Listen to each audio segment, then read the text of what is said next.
খই যখন ভাজে রে, আস্ত ধানগুলো ফেটে একটা করে খই হয়ে যায় বালু গরম করার কারণে। বেলাল রাদিয়াল্লাহু তাআলা আনহুকে দুইটা হাত বেঁধে দুইটা পা বেঁধে পিছন দিক থেকে ধাক্কায়া ধাক্কায়া চাবুকের আঘাত দিতে দিতে মরুভূমির বালুকা রাশির উপরে নিয়ে গিয়ে যখন তাকে শোয়া দেওয়া হয়, কিতাবের ভিতরে পড়লাম লোহাটা যখন গরম করার পরে পানির ভিতরে যখন দেওয়া হয়, হঠাৎ করে দেখবেন একটা গরম লোহা পানির ভিতরে দিলে একটা শব্দ হয়। ঠিক বেলাল রাদিয়াল্লাহু তাআলা আনহুকে ধরে নিয়ে যখন ওই বালুর উপরে শোয়া দিয়েছে, ওই রকম একটা এমন জোরে শব্দ হয়েছে যেই শব্দের কারণে বেলালকে বালুতে শোয়ানো মাত্র পিঠের চামড়াগুলো গরম বালুর সাথে লেগে চামড়াগুলো গুলে গুলে মরুভূমির বালুগুলো লাল হয়ে যায়। মানুষের শরীরে অনেক তেল থাকে, অনেক চর্বি থাকে, বিলালের পিঠের চামড়াগুলো গলে গলে বালুর সাথে মিশে। বিল্লাহি মিনাশ শাইতানির রাজীম। বিসমিল্লাহির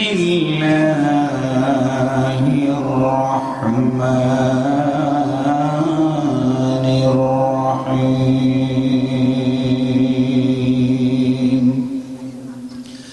وعد الله الذين آمنوا وعملوا الصالحات لهم مغفرة وأجر عظيم।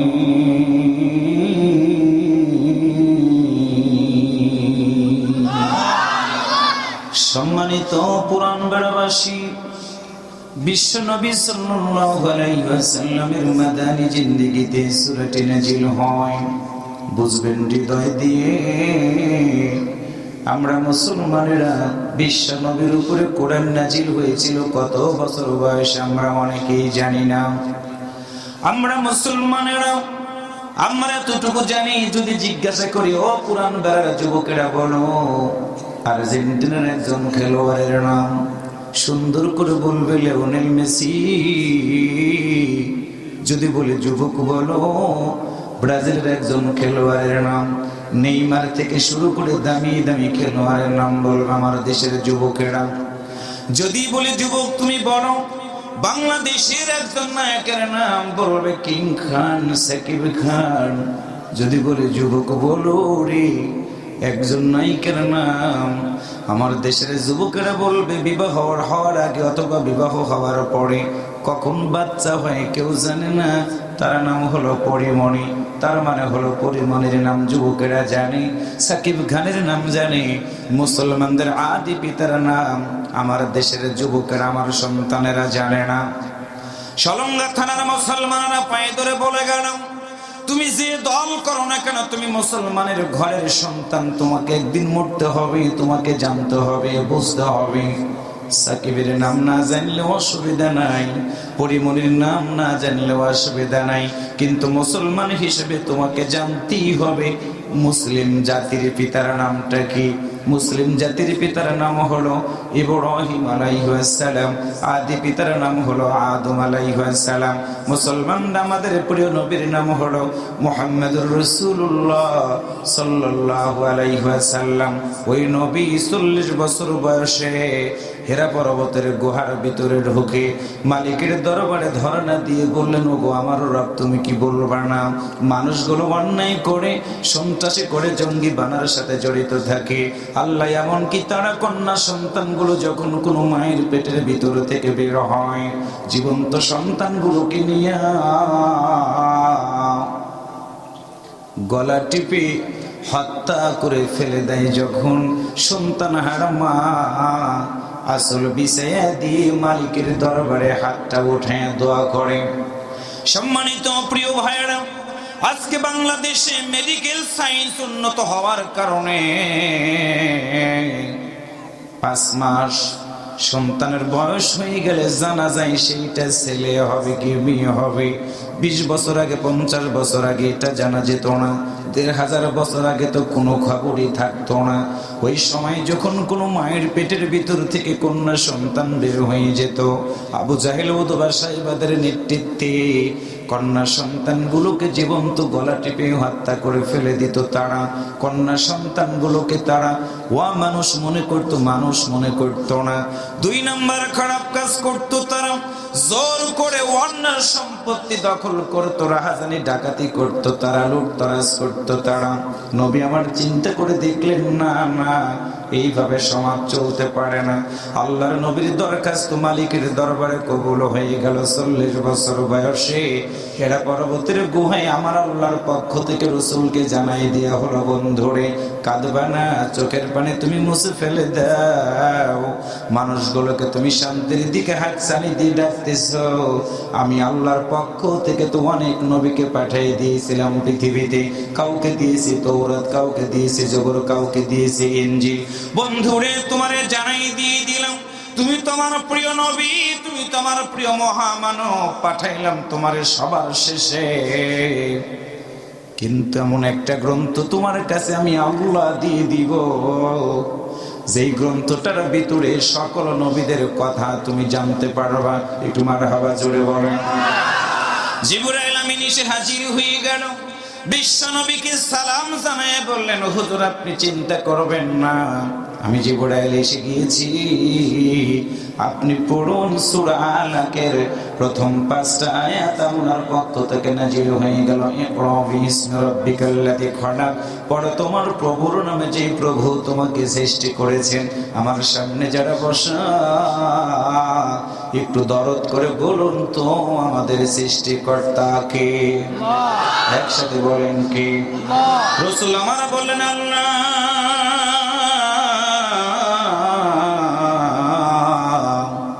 তুমি কি বলবা না সৃষ্টি করেছো তুমি?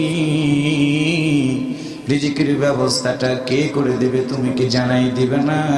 আমার আল্লাহ বলেন, বন্ধুরে সৃষ্টি করেছি আমি, রিজিকের জন্য কারো কাছে যাওয়া লাগবে না, আমি আল্লাহ রিজিকের ব্যবস্থাটা করে দিব। আল্লাহ বলেন, আল্লাযী জাআলা লাকুমুল আরদা ফিরাশাও ওয়াস সামাআ বিনাআও وأنزل من السماء ماء فأخرج به من الثمرات رزقا لكم فلا تجعلوا لله أندادا وأنتم تعلمون।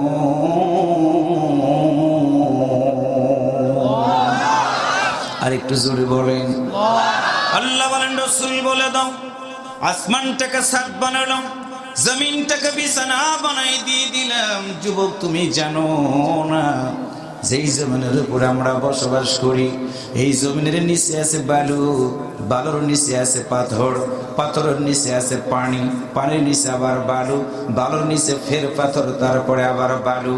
হিসাবটা করে দেখবা, হঠাৎ করে আল্লাহ তাআলা যদি পানিকে ডাক দেয়, বলে পানি রে সরে যাও। আল্লাহ যদি বলে পাথর সরে যাও, আল্লাহর কসম করে বলি এই জমিন থাকবে না, ডেবে যাবে। ভূমিকম্প যখন হয়, পুকুরের ভিতরে দেখবেন ঠান্ডা পানি, একসাথে পানিগুলো এদিক ওদিক দোল দিতেছে। তার মানে হলো যখন ভূমিকম্প শুরু হয়, জমিনটা কাঁপতে থাকে। আমরা মানুষ টের পাই না, আমরা মানুষ আবার টের পেয়ে দৌড়া দৌড়ি করি। একটু জবান খুলে বলুন তো, সেই আল্লাহ আমাদের জন্য আসমানটাকে ছাদ বানালেন, জমিনটাকে বিছানা বানালেন, সরিষা বুনলাম, ধান লাগালাম, কুশাল লাগালাম, ভুট্টা লাগালাম, ছোট্ট একটা করে প্রাণীকে মারলাম, রিজিকের ব্যবস্থাটা করে দিল। সিংহ বাঘ থেকে শুরু করে সমুদ্রের ভিতর আমার ভাইয়েরা তিমি মাছ থেকে শুরু করে সকল মাখলুকাতের যিনি রিজিকটা দয়া করে দিয়ে দেয়, অন্তর খুলে বলো তো, যতদিন বাঁচবো ওয়াদা দিয়েছেন আল্লাহ রিজিক দিব আমি। জবান খুলে বলুন তো, আমার আপনার হিন্দু বৌদ্ধ খ্রিস্টান না ছাড়া গাছ বৃক্ষ তরুলতা সকল প্রকার মাকলুকাত গুলোকে রিজিকের ব্যবস্থাটা করে দেয় কে? একবার বলেন। আল্লাহ ওয়াদা রাখলেন আমি রিজিক দিয়ে দিলাম। রাসূল বলেন আল্লাহ বলো তোমার বান্দারা রিজিক খাবে আর ঘুমাবে, এটা কি? আল্লাহ বলেন না না, রিজিক খাবে ওয়াসুজুদু ওয়াক্তারি, সিজদা করবে এবং আমি আল্লাহর প্রশংসা আদায় করবে। ওয়ামা খালাকাতুল জিন্না ওয়াল ইনসা ইল্লা লিয়াবুদুন।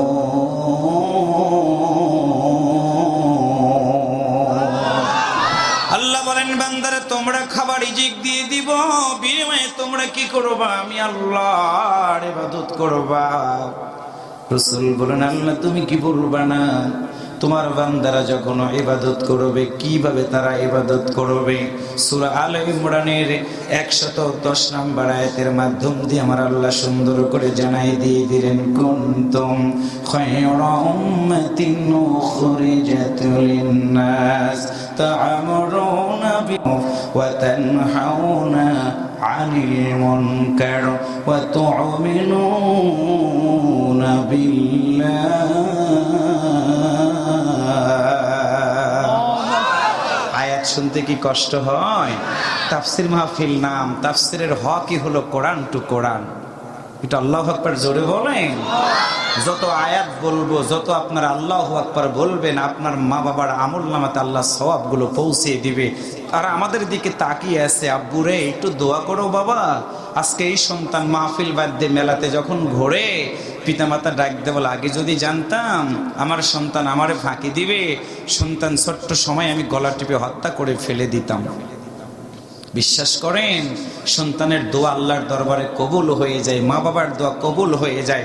আজকে বুঝি না রে ভাই, না বোঝার কারণে আমাদের সন্তানগুলোকে আমরা কোরআনওয়ালা সন্তান বানাইতে পারলাম না। কথা বলেন ঠিক না ভাইরা? ও আল্লাহর বান্দারা, আল্লাহ বলেন রাসূল বলে দাও মানুষের মধ্য থেকে উত্তম মানুষ হবে তারা, উত্তম দল করবে তারা যারা মৌলিকভাবে দুইটা কাজ করবে, সৎ কাজের আদেশ দিবে। তা'মুরুনা বিল মা'রুফ ওয়া তানহাউনা আনিল মুনকার। একটু আল্লাহু আকবার বলেন। একটা হলো সৎ কাজের আদেশ দিয়ে দিবে, আর একটা হলো অসৎ কাজ থেকে মানুষগুলোকে বিরত রাখবে। 3 নাম্বার সিদ্ধান্ত নেবে তুমিনুনা বিল্লাহ, যতদিন বাঁচবো রে আমি আল্লাহ ছাড়া কারো কাছে মাথা নত করব না। এই মাহফিলে সবাই আসতে পারবে না রে ভাই, আসতে পারবে তারা হুয়াজতাবাকুম, আমার আল্লাহ যাদেরকে বাছাই করে রেখে দিয়েছেন। প্রাইমারি স্কুলের ময়দানে বসে আলোচনা করতেছি ভাই, বুঝবেন ভালো করে। ক্লাস 1, 2, 3, 4, 5 প্রতিটা ক্লাসে কিন্তু একজনই ছাত্র ফার্স্ট হয়, সবাই কিন্তু ফার্স্ট হতে পারে না। হেডমাস্টার একজনই হয়। আল্লাহর বান্দারা আপনাকে বুঝতে হবে, হুয়াজতাবাকুম, আল্লাহ যদি বাছাই করে রাখে আমি রাকিবুলকে সিদ্ধান্ত নিতে হবে বাছাইকৃত মানুষের মধ্যে আমি যেন থাকি। সুমনকে ভাবতে হবে বাছাইকৃত মানুষের মধ্যে যেন আমি থাকি। আব্দুল আজিজ স্যারকে বুঝতে হবে বাছাইকৃত মানুষের মধ্যে আমি যেন থাকি। তার মানে হলো বাছাইকৃত মানুষ তো তারাই থাকবে রে আল্লাহর জমিনে কোরআনের পক্ষে কথা এবং বাস্তবে রূপ দিবে যারা। আল্লাহ বলেন হুয়াজতাবাকুম, সকলের মানুষের মধ্য থেকে আমি আল্লাহ তাদেরকে বাছাই করে নিয়েছি, তারা হবে ঈমানওয়ালা। মারহাবা জোরে বলেন। রাসূল বলেন আল্লাহ তুমি কি বলবা না? মানুষ ছিল কোরআন মানলো, তাদের সম্মান কেমন হয়ে যাবে? আমার নাম রাকিবুল ইসলাম, নামের আগে মাওলানা লাগাই দিয়েছেন। মাওলানা কিন্তু কোনো আমার নাম না, মাওলানা হলো একটা লকব। আজকের মাহফিলের প্রধান বক্তা আমার ভাই মুস্তাফিজুর রহমান মাওলানা লাগাই দিয়েছেন, আন্তর্জাতিক খ্যাতি সম্পন্ন লিখে দিয়েছেন। আন্তর্জাতিক কোনো নাম না, এইটা একটা সম্মানসূচক শব্দ। রাসূল বলেন আল্লাহ মানুষ ছিল কোরআন মানলো, তুমি কি ওয়াদা দিবা না ওই মানুষগুলো কি মানুষ থাকবে না তাদের কোনো প্রমোশন হয়ে যাবে? আল্লাহ বলেন রাসূল বলে দাও কোরআনের পক্ষে যারা থাকবে, কোরআনওয়ালা যারা হয়ে যাবে, কোরআনের আন্দোলন করে যারা জীবন চালাবে, রাসূল বলে দাও আমি আল্লাহ তাদেরকে বাছাই করে নিয়ে ইমানদারের খাতায় তাদের নামটা লেখায় দিয়ে দিলাম। আল্লাহ বলেন সূরা আল বাকারার 208 নম্বর আয়াতের মধ্যে সুন্দর করে বলেন, ইয়া আইয়ুহাল্লাযীনা আমানু দুখুলু ফিস-সিলমি কাফা ওয়া লা তাত্তাবিউ খুতুওয়াতিশ শাইতান ইন্নাহু লাকুম আদুউম মুবিন। বসেন, বসেন, লাগবে না, বসেন বসেন বসেন। একটা মিনিটের অনেক দাম, 1 সেকেন্ড উঠবেন না। কষ্ট হচ্ছে কি আপনাদের? একটু আল্লাহু আকবার জোরে বলেন। আল্লাহ বলেন আমি ওয়াদা দিলাম কোরআন ওয়ালাদের প্রমোশন দিয়ে দিব। ওয়াদা আল্লাহ, আমি আল্লাহ বলেছি আল্লাযীনা আমানু, যারা ঈমান এনেছে।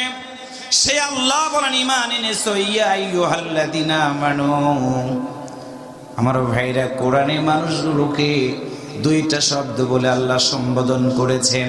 এক জায়গায় বলেছেন ইয়া আইয়ুহান নাস, হে মানব মণ্ডলী, আর এক জায়গায় আল্লাহ বলেছেন মানুষের মধ্য থেকে যারা কোরআনটা মানবে রে, আমি আল্লাহ আদর করে তাদেরকে বললাম ইয়া আইয়ুহাল্লাযীনা আমানু।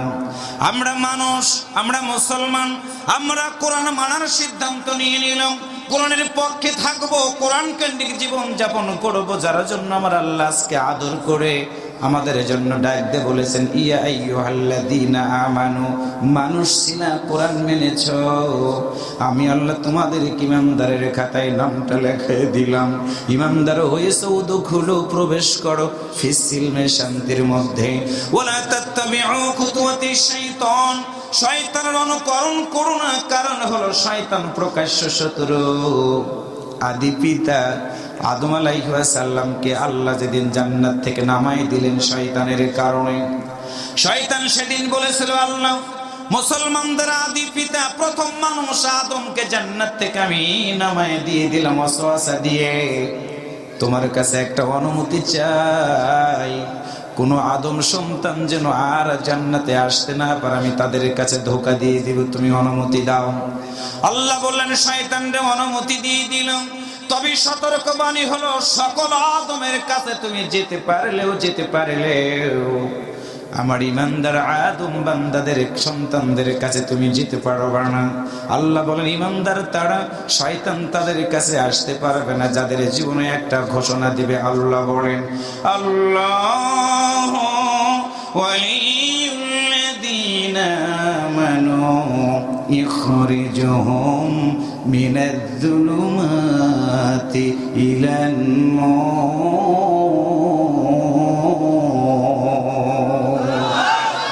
আল্লাহ বলেন রাসূল বলে দাও ইমানদার তারা হবে আল্লাহু ওয়ালিয়ুল্লাযীনা আমানু, ইমানদার তো তারা যারা পৃথিবীতে যতদিন বাঁচবে, বলে আল্লাহু ওয়ালিয়ুল্লাযীনা আমানু, আমি যতদিন বাঁচবো আল্লাহ হলো আমার একমাত্র বন্ধু।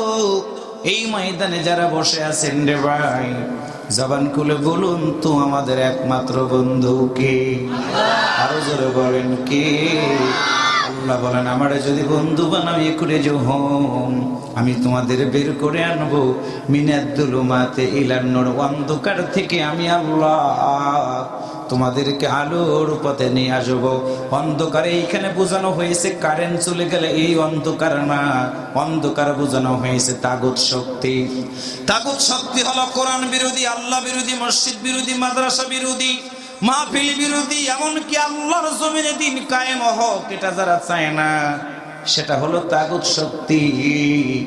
আল্লাহ বলেন আমি তাদের কাছ থেকে তোমার মতো বান্দাটাকে বাছাই করে রাখবো, তোমার কাছে কখনো শয়তান যেতে পারবে না। একটু কি মারহাবা বলা যায় না?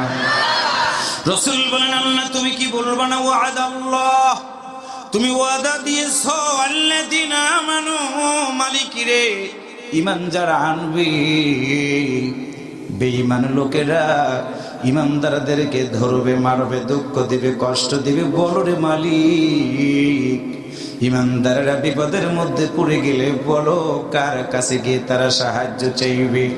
আল্লাহ বলেন বন্ধুরে তুমি জেনে রাখো, তোমারে জানাই দিয়ে দিলাম আমি আল্লাহ যাদেরকে ভালোবাসি তারাই হয় ইমানদার। ইমানদার যায় যত বড় হবে পরীক্ষাও তার তত বড় হবে রে। ইমানদাররা যখন বিপদের মধ্যে পড়ে যাবে পৃথিবীর কোন মানুষের কাছে আতাত করবে না, সন্ধি স্থাপন করবে না, হাত ধরবে না, পাও ধরবে না। ইমানদাররা বিপদের মধ্যে পড়ে গেলে কি করবে আল্লাহ জানাই দিয়ে দিলেন, ইয়া আইয়ুহাল্লাযীনা আমানুস্তাঈনু বিস-সাবরি ওয়াস-সালাত ইন্নাল্লাহা মা'আস-সাবিরিন। কি সুন্দর সান্ত্বনা আল্লাহ দিলেন। আমি পুরান বারের যুবকদেরকে জানাই দিয়ে গেলাম, মাহফিল করবা, দুঃখ আসবে, কষ্ট আসবে, টেনশন করবা না।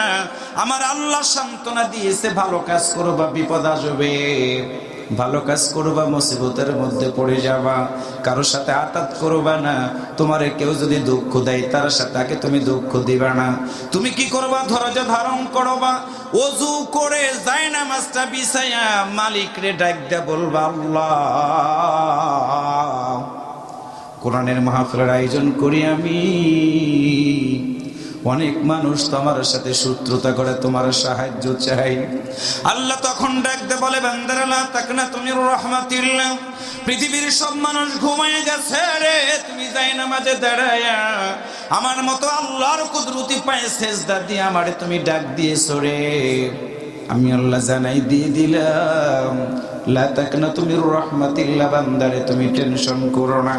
আমি আল্লাহ বলে দিলাম, লা তাহজান ইন্নাল্লাহা মা'ানা, তোমার সাথে কেউ নাই। কে বলেছে? আমি আল্লাহ তোমার সাথে আছি। একটু সুবহানাল্লাহ জোরে বলেন। রাসূল বলেন, আল্লাহ তুমি বড়, তোমার কথা বললাম, তোমার কথা শুনলাম, তোমার মতো আল্লাহর পক্ষে থাকার কারণে আল্লাহ বিরোধী লোকেরা নির্যাতন করলো, দুঃখ দিল, কষ্ট দিল, এমনকি এই কল্লাটার সাথে ফাঁসের দড়ি ঝুলাইয়া মৃত্যুদণ্ড দিয়ে দিল। আল্লাহ তুমি কি বলবা না তাদের মৃত্যুটা কি জ্বর হওয়া মৃত্যুর মতো হয়ে গেল, স্ট্রোক করে মৃত্যুর মতো হয়ে গেল, সাধারণ মৃত্যু হয়ে গেল? আল্লাহ বলেন, বন্ধুরে না না, ওয়াদাল্লাহ, আমি আল্লাহ ওয়াদা দিয়েছি রে, কোরআনের জন্য যারা জীবনটা দিয়ে দিবে সবাই ভাববে মরে গেছে। আমি আল্লাহ বললাম তারা মরে নাই। ওয়ালা তাকুলু লিমান ইউকতালু ফি সাবিলিল্লাহি আমওয়াত বাল আহইয়াউ ওয়ালাকিন লা তাশউরুন।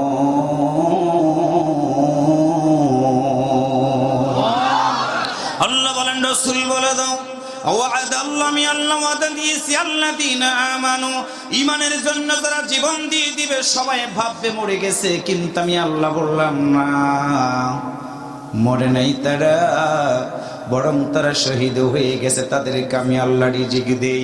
শহীদদের সম্পর্কে এতটুকু বলে দিলাম, প্রতিটা মানুষের মৃত্যু যন্ত্রণা হবে, কিন্তু শহীদ যারা হবে রে মৃত্যু যন্ত্রণা হবে না।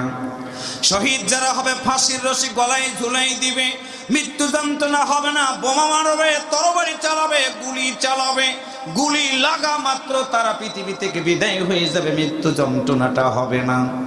রাসূল বলেন, আল্লাহ তাদেরকে মেরে ফেলে দাও হলো, তাদেরকে কোথায় রেখে দেওয়া হবে? মাটির কবরের ভিতরে তাদেরকে রেখে দিয়ে আসা হবে। আল্লাহ তোমার কাছে জানতে চাই, তুমি কি বলবা না? জ্বর হয়ে মানুষ মারা গেলে তাদেরও মাটির কবরের ভিতরে রাখে, স্ট্রোক করে মারা গেলে তাদেরকেও কবরের ভিতরে রাখে। আল্লাহ বলো, ওয়াদা দিয়েছো তুমি, ঈমানের জন্য যদি কেউ মৃত্যুবরণ করে রে তাদেরকে মরে যাওয়ার পর মাটির কবরে তাদেরকে রেখে দেওয়া হবে। আসলেই কি তারা মাটির কবরে থাকবে?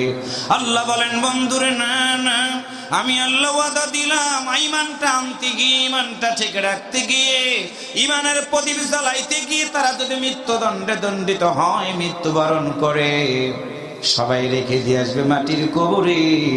আমি আল্লাহ কথা দিলাম, তাদের কবরটা মাটিরে থাকবে না, থাকবে না, থাকবে না। আমি আল্লাহ তাদের কবরটা জান্নাত পর্যন্ত প্রশস্ততা দান করে দিয়ে দিব। ইন্নাল্লাযীনা আমানু ওয়া আমিলু وعملوا الصالحات لهم جنات تجري من تحتها الأنهار ذلك الفوز الكبير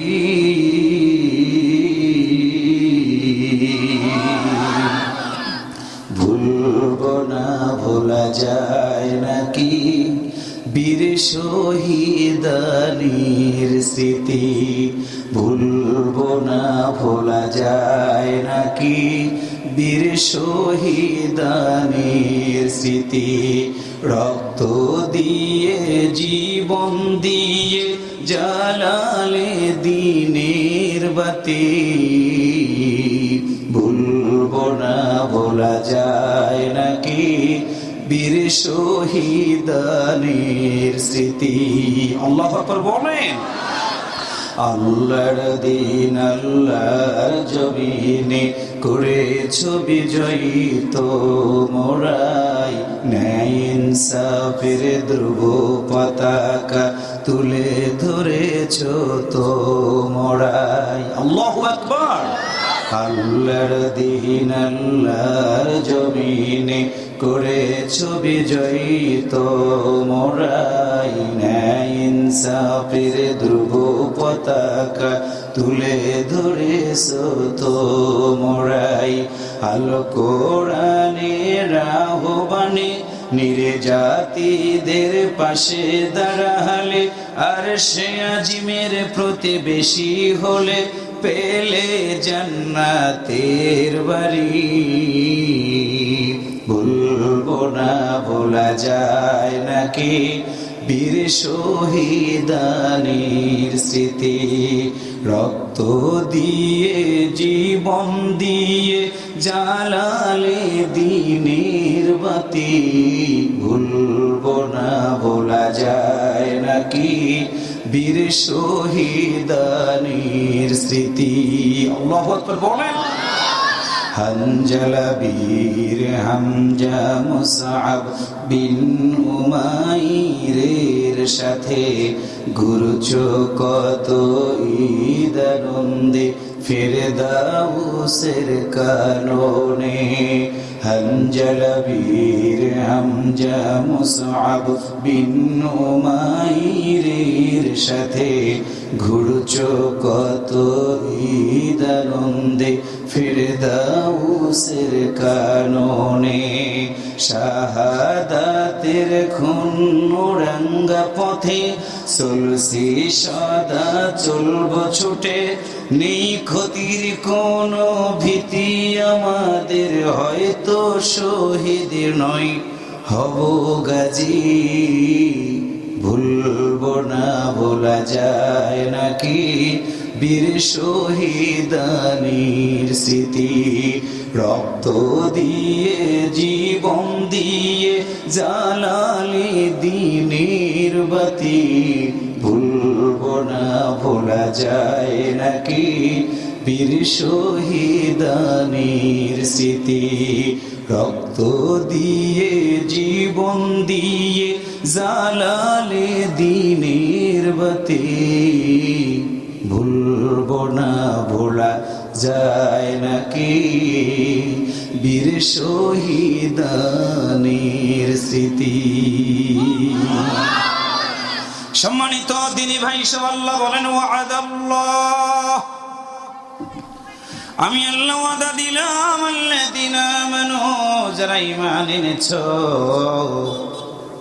আমরা জন্মসূত্রে ঈমান পেয়েছি রে ভাই আমরা জন্মসূত্রে ঈমান পেয়েছি ঈমানের জন্য কোনোদিন আমাদের মেহনত করা লাগে নাই ঈমানের জন্য আমাদের কোনোদিন কষ্ট করা লাগে নাই মুসলমান তোমাদেরকে জানাই দিতে চাই আল্লাহর নবীর সাহাবী হাফসি গোলাম বিলাল ঈমান আনতে গিয়ে রে গোটা পৃথিবীর মানুষগুলো জেনেছে কালো মানুষটার পিঠের চামড়াটা পর্যন্ত উঠে পড়ে গেছে বালুর উপরে আমরা মুসলমান যুবক তোমাদেরকে জানাই দিয়ে গেলাম শুনে রাখবা একটা কথা আল্লাহ বলেছেন কুল্লু নাফসিন যায়িকাতুল মাউত সুম্মা ইলাইনা তুরজাউন আল্লাহু আকবার বলেন আল্লাহ বলেন বান্দারে শোনো একদিন তোমার মৃত্যু হয়ে যাবে তুমি তো প্রাণী, তোমাকে মৃত্যুর স্বাদ একদিন গ্রহণ করা লাগবে। তুমি কি জানো না? সূরা বনী ইসরাঈল আয়াত নাম্বার 14 আল্লাহ বলেন, ইকরা কিতাবাকা কাফা বি নাফসিকা ইয়াউমা আলাইকা হাসিবা। একটু আল্লাহু আকবার জোরে বলেন। আল্লাহ যেদিন ডাকদা বলবে, বান্দারে শোনো, তোমার আমল করার সব দরজা বন্ধ হয়ে গেছে রে। তোমার মা নাই, তোমার বাবা নাই, কোনো আত্মীয় স্বজন কবরে আসলো না। আমি আল্লাহ আজকে তোমারে জিজ্ঞাসা করব, বলো তো দেখি তোমার আমল নামার ভিতরে কি কি আছে, তুমি কি আজকে আমি আল্লাহরে দেখাবো না? আমাদের দেশের বিচারকেরা বিচার করে আমার প্রিয় ভাইরা সাক্ষী প্রমাণ নিয়ে। এই গ্রামের মেম্বার যিনি আছেন, কেউ যদি কোনো খারাপ কাজ করে সাক্ষ্য প্রমাণ নিয়ে বিচার করে। অনেক বিচারপতিরা সাক্ষ্য প্রমাণ নিয়ে বিচার করতে গিয়ে কেউ বিচার করে টাকার কারণে, কেউ বিচার করে চেয়ারের কারণে, কেউ বা জোর করে ন্যায়কে বানায় অন্যায়, কেউ আবার অন্যায়কে ন্যায় বানায়। আমি জানাই দিয়ে গেলাম বন্ধুরে, একদিন আমার আল্লাহ বিচার করবে। আমি রাকিবুল কি ওয়াজ করলাম, আমি কি আমল করলাম, ওয়াজ যা করি আমল আমি সেটা করি কিনা। আমার আল্লাহ বলেন, ইয়া আইয়ুহাল্লাযীনা আমানু লিমা তাকুলুনা মা লা তাফআলুন। আল্লাহ যদি ডাক দিয়ে বলে, রাকিবুল ইসলাম তুমি দিন কায়েমের ওয়াজ করেছো, তোমার জীবনে কি দিন কায়েম ছিল? সেদিন আমি বলবো, আল্লাহ দিন কায়েম ছিল। আল্লাহ বলবে, সাক্ষ্য দাও, সাক্ষ্য দাও। আমি সেদিন মুখ দিয়ে মিথ্যা কথা বলার চেষ্টা করব, সেই জন্য আমার আল্লাহ তাআলা আমার মুখটাকে বন্ধ করে দিবি। ইকরা কিতাবাকা কাফা বিনাফসিকা ইয়াউমা আলাইকা হাসিবা। আল্লাহ সেদিন বলবে, তোমার আমলনামাটা পড়ো। সেদিন আমলনামাটা তেলাওয়াত করা হবে রে। একটা মিনিট, একটা সেকেন্ডেরও আমলনামা সেদিন আল্লাহর দরবারে বন্ধ থাকবে না। সব আমলনামাটা আমার আল্লাহ তাআলা দেখবে। আমলনামা দেখে আল্লাহ বলবে, বান্দারে তোমার বিচার তুমি করো, তুমি তোমার বিচারে দিয়ে রায় নামাও। সেদিন যদি আপনি দেখেন চুরি করেছেন, কেউ দেখে নাই, জিনা করেছেন, কেউ দেখে নাই, একটা কলম দিয়ে স্বাক্ষর দিয়ে লক্ষ লক্ষ কোটি কোটি টাকা লুটপাট করেছেন, কেউ দেখে নাই, সুন্দর মেয়েকে ঘরের ভিতরে তুলে জিনা করেছেন, কেউ দেখে নাই। সেদিন আমলনামাটা আপনি যখন দেখবেন লজ্জা পেয়ে যাবেন, লজ্জা পেয়ে যাবেন। আল্লাহ বলবে, লজ্জা পাওয়ার কোনো কারণ নাই, তুমি যা করেছো আমি তোমার আজকে সেটাই দেখাই দিয়ে দিলাম। তোমার আমল গেছে, তুমি আজকে জাহান্নামে, তুমি আজকে জাহান্নামী। সম্মানিত প্রিয় ভাইয়েরা, শীত চলে গেল, রোদ একটু উঠে গেছে। রোদ যদি একটু জোরে ওঠে রে, ওই রোদের তাপ আমরা সইতে পারি না, সইতে পারি না। মোমবাতির যদি লাগানোর পরে আঙ্গুলটা দেই, মোমবাতির আগুনের আগুন আমরা সইতে পারি না। গ্যাসের চুলা জ্বালাইতে গিয়ে যদি একটু তাপ লাগে, সেইটা আমরা সইতে পারি না। আমার প্রিয় ভাইয়েরা, প্রিয় যুবকেরা, মা বোনেরা, রোদ্রের তেজ যদি সইতে না পারি রে, গ্যাসের চুলার আগুনের তাপ যদি সইতে না পারি, কেমনে সইব ওই জাহান্নামের আগুন? পারবো না, পারবো না। ওই দিন যদি জাহান্নামের আগুন থেকে বাঁচতে চাই, বাঁচতে চাই, তাহলে মুসলমান হিসেবে আওয়াজ করে বলুন তো, ইমানটা কি আমাদের ঠিক রাখা দরকার আছে না নাই? আরো জোরে বলেন, আছে না নাই? আমার আল্লাহ তাআলা ডাক দিয়ে বলেন, বন্ধুরিয়া আইয়ুহান নাবিয়্যু হাসবুকাল্লাহু ওয়া মানিত্তাবা'আকা মিনাল মুমিনিন।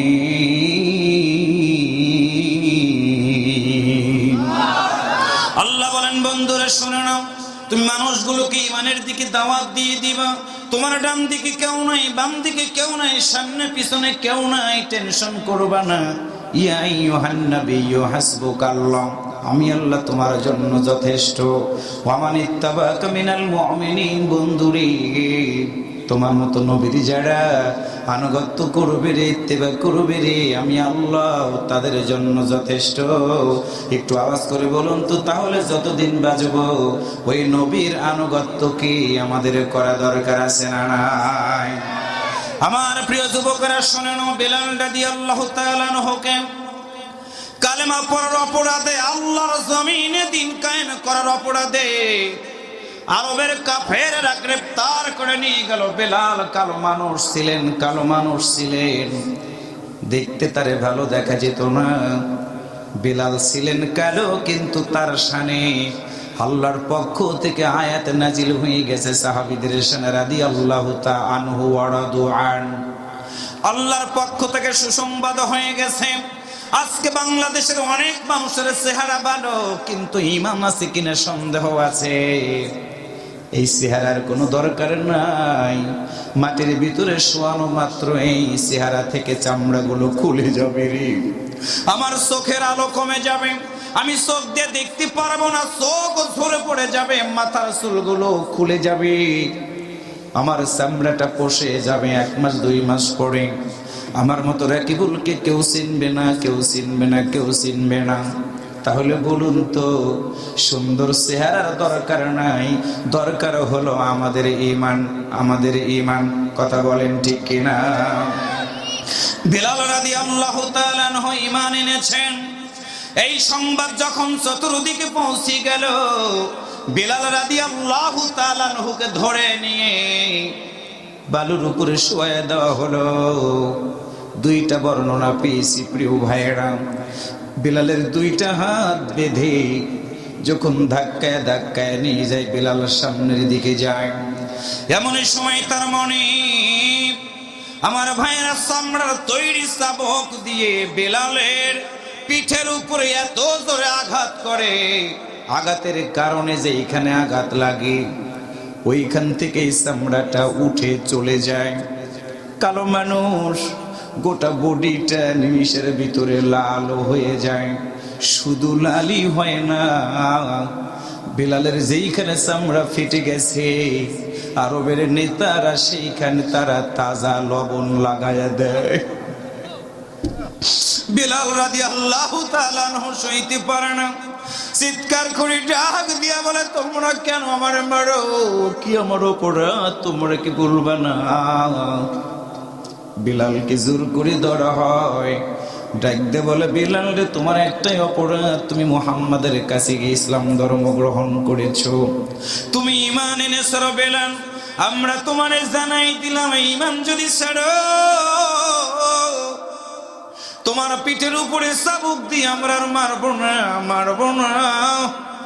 এমন এই সময় বেলাল তাকায়া তাকায়া বলেছে, না না না, রাসূল বলেছি ঈমানটা নিয়ে যদি কেউ কবরে যায় রে, ওই নবীর সাথে জান্নাতে থাকার সুযোগ হয়ে যাবে।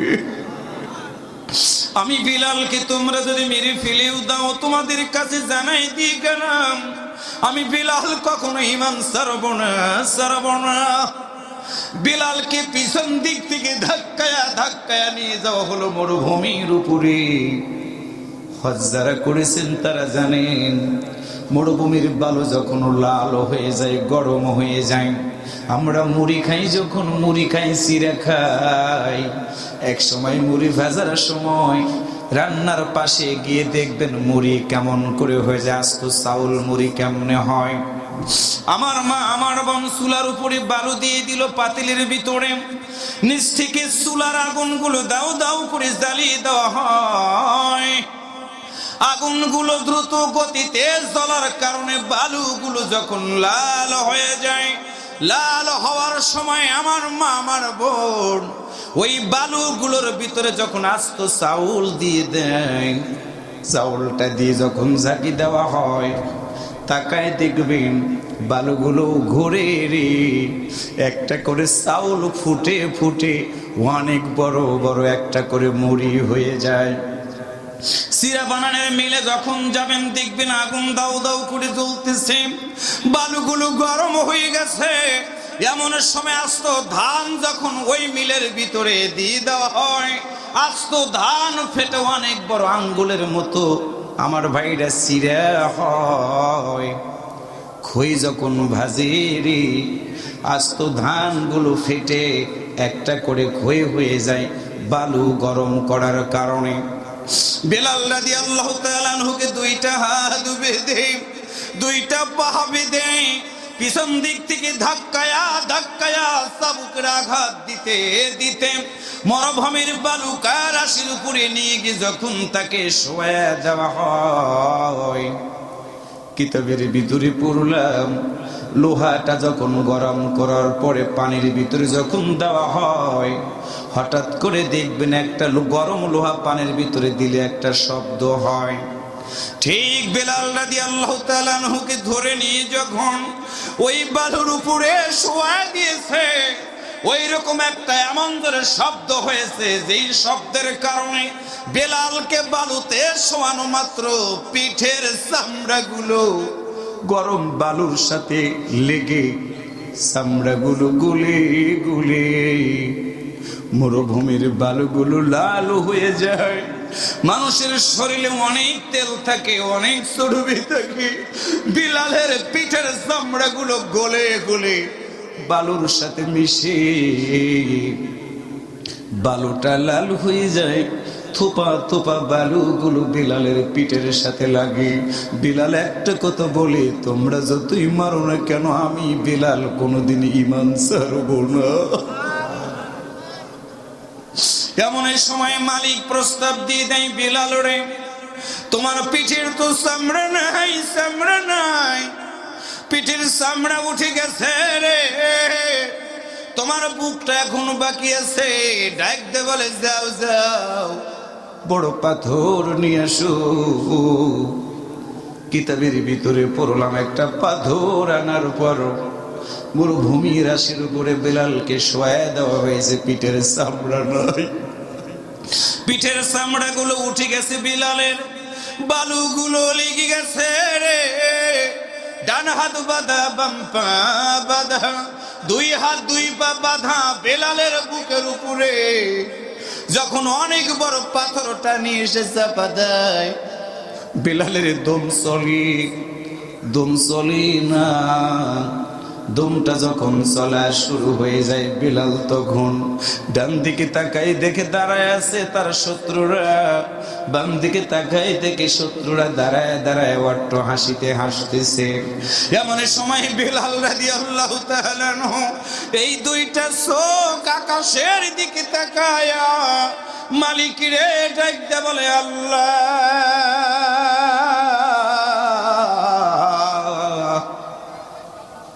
আমার এই বিপদের সময় তুমি আল্লাহ ছাড়া আমার আর কোনো বন্ধু নাই।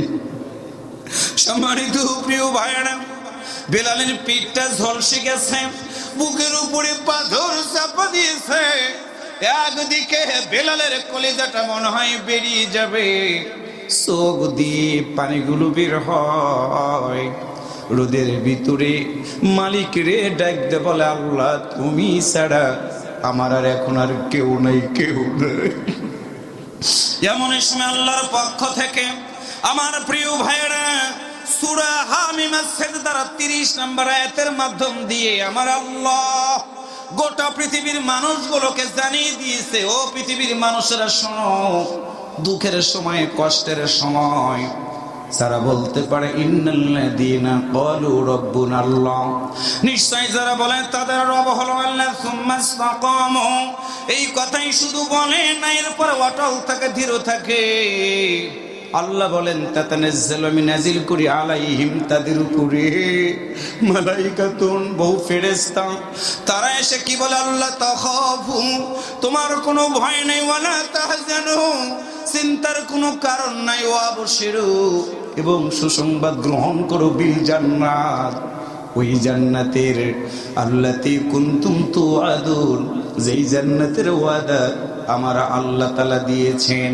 কিতাবের ভিতরে পড়লাম বেলাল রাদিয়াল্লাহু তাআলা আনহু যখন আকাশের দিকে তাকায় মালিককে ডাক দিয়ে বলেছে, আল্লাহ, আমার ডান হাত বাঁধা, বাম হাত বাঁধা, ডান পা বাম পা বাঁধা, মালিক, আমার পিঠের চামড়াগুলো উঠে গেছে, বুকের উপরে তারা পাথরটা চাপাই দিয়েছে। আল্লাহ, আমার এই বিপদের সময় তুমি ছাড়া আমার আর কেউ নাই, কেউ নাই।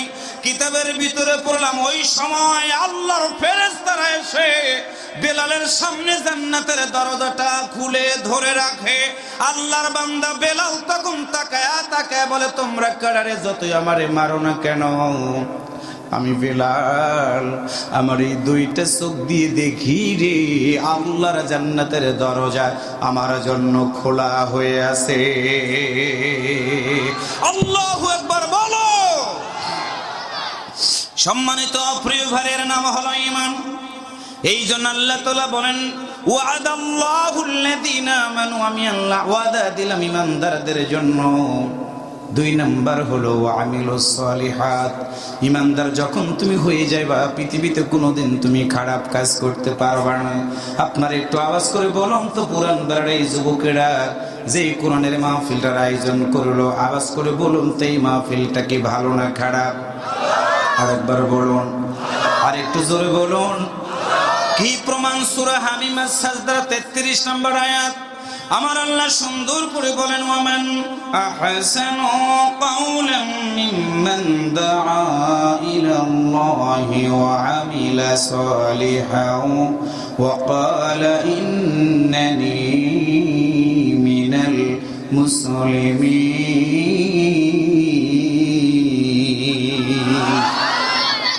আরেকটু জোরে বলেন আল্লাহু আকবার।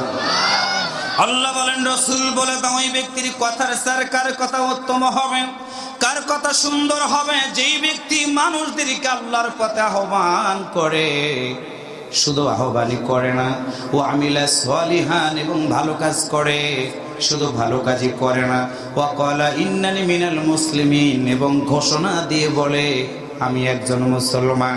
আমার সামনে যারা বসা আওয়াজ করে বলুন তো আমরা কি? একসাথে বলেন আমরা কি? মুসলমান কাকে বলা হয় আল্লাহ সেটাও বলে দিলেন। আইয়ুহাল্লাযীনা আমানুত্তাকুল্লাহা হাক্কা তুকাতিহি ওয়া লা তামুতুন্না ইল্লা ওয়া আনতুম মুসলিমুন।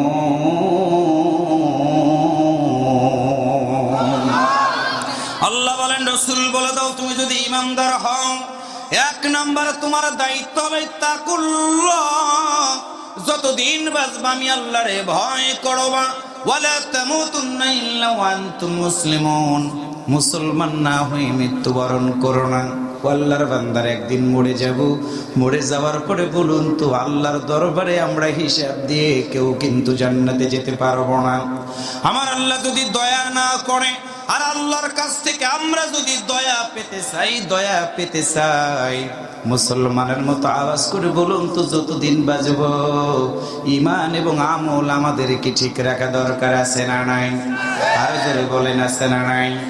ঈমানটা যখন আমরা ঠিক রাখতে যাব, আমলে সালে যখন ভালো কাজগুলো আমরা করতে যাব, আমাদের উপরে দুঃখ আসবে, কষ্ট আসবে। সেই প্রবাদ বাক্যের মতো কাটা হেরি ক্ষান্ত কেন কোমল তুলিতে, দুঃখ বিনা সুখ লাভ হয় কি মোহিতে। তুমি মুসলমান হয়েছো কোনোদিন দুঃখ পেলে না, মুসলমান হওয়া তোমার জন্য মানায় না। মুসলমান হওয়ার কারণে বিশ্বনবীকে কোরআনের দাওয়াত দেওয়ার কারণে বিশ্বনবীকে 3টা বছর শিয়াবে আবি তালিব জেলখানার ভিতরে বন্দী থাকতে হয়েছে রে মুসলমান। তোমারে জানাই দিয়ে গেলাম দাড়ি রাখা সুন্নত, টুপি পড়া সুন্নত, পাগড়ি পড়া সুন্নত। আল্লাহর নবী কোরআনের জন্য জেল খেটেছেন, মুমিনদের জন্য কোরআনের আন্দোলন করতে গিয়ে জেল খাটাও তেমনই সুন্নত। একটু কথা বলেন ঠিক না ভাইয়েরা?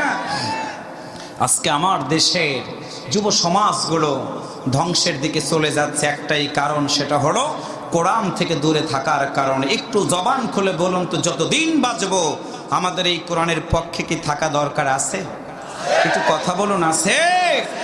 আজকে কোরআন না মানার কারণ, আমি একটা উদাহরণটা দিয়ে শেষ করতে চাই। আমার মা বোনেরা আমাদেরকে পেটে ধারণ করেছিলেন, আমার মা আমার বোন।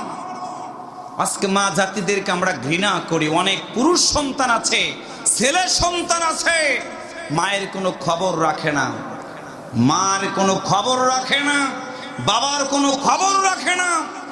একটা কথা মনে রাখবেন, আপনার সন্তানগুলোকে আপনি মানুষ বানান, অমানুষ বানাইন না। কারণটা হলো আপনার সন্তানের বয়স যখন 3 বছর 5 বছর হয়ে যাবে, আপনার সন্তানের সিনার ভিতরে আল্লাহর কোরআনটা দেন। সুবহানাল্লাহ কইতে ইচ্ছা করে না? আপনি ডাক্তার বানাবেন অসুবিধা নাই, ইঞ্জিনিয়ার বানাবেন অসুবিধা নাই। আপনার সন্তান কেমিস্ট্রি পড়বে, ফিজিক্স পড়বে, বায়োলজি পড়বে, ম্যাথ পড়বে, জিওগ্রাফি পড়বে, সব পড়বে। কিন্তু সব করার আগে আপনার সন্তানের সিনার ভিতরে আল্লাহর কোরআনটা যদি আপনি দিতে পারেন, ওই বিল্ডিংয়ের মতো একটা বিল্ডিং বানাবেন, ফাউন্ডেশন যদি শক্ত হয় ওই বিল্ডিং কিন্তু সহজে ধসে পড়ে যায় না। ফাউন্ডেশন যদি দুর্বল হয়, বাহিরে যত রং করেন না কেন, বাহিরে যত টাইলসই লাগান না কেন, ভূমিকম্প আসা মাত্র, জোরে বাতাস ওঠা মাত্র বিল্ডিংটা কিন্তু নড়তে নড়তে পড়ে যাবে। তাহলে বাহ্যিক চাকচক্যের কোনো যেমন দাম নাই, ঠিক আজকে আপনার সন্তান যত বড়ই হোক না কেন, আপনার সন্তানের সিনার ভিতরে যদি আল্লাহর কোরআনটা থাকে, আপনার সন্তান কখনো নামাজ কাজা করবে না, আপনার সন্তান কখনো খারাপ কাজ করবে না, আপনার সন্তান কোনোদিন আল্লাহর এই জমিনে দ্বীন কায়েমের বিরোধিতা করবে না। কথা বলেন ঠিক কিনা?